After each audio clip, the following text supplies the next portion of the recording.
So in a previous video I showed off this quick and dirty MIDI concertina, and since then I've played around with it a bit and tried some changes both in hardware and software, and I've reached the conclusion that this load cell just isn't going to cut it as a bellows sensor.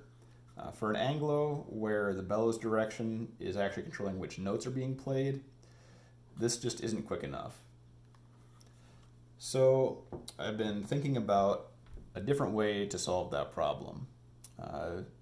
Now I think the best solution for a MIDI bellows is really to have a normal bellows that you then connect a air pressure or airflow sensor up to.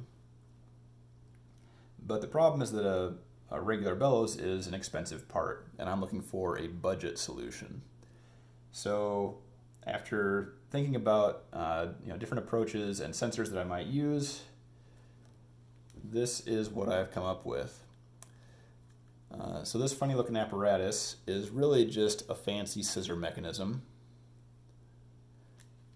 And then that scissor mechanism drives a gear to turn a carriage holding a magnet, and mounted above that magnet is a Hall effect sensor that can then detect its orientation. So as I extend and compress this, that carriage turns and the Hall effect sensor can detect the magnet's orientation. So give me a moment to hook this up.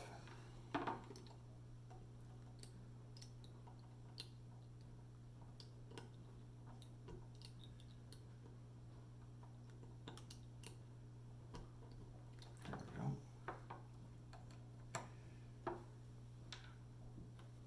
go. Okay, and there's no sound at this point.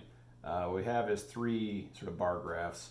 So the top bar is the most sensitive, and every time it fills, that'll be one step on the middle bar.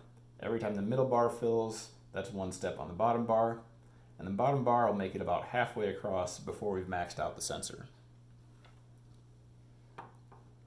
So, starting around there, as we extend it, and you can see as I'm going, that top bar is basically just flashing. It's going so quickly. And full extension is right about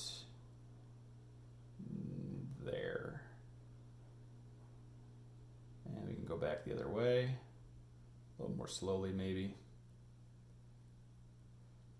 Now, I mentioned that really what we're trying to solve here is the sensitivity to direction changes. So I can show that, which is maybe hard to get a feel for on the video, but I'm pretty happy with what I'm seeing there. At least there's not a lot of mechanical slop that I'm having to overcome by moving further as I change directions. There are some kind of strange mechanical things going on that I do have solutions planned for, so I'm not really worried about those. But yeah, the big question is this good enough for an Anglo bellows?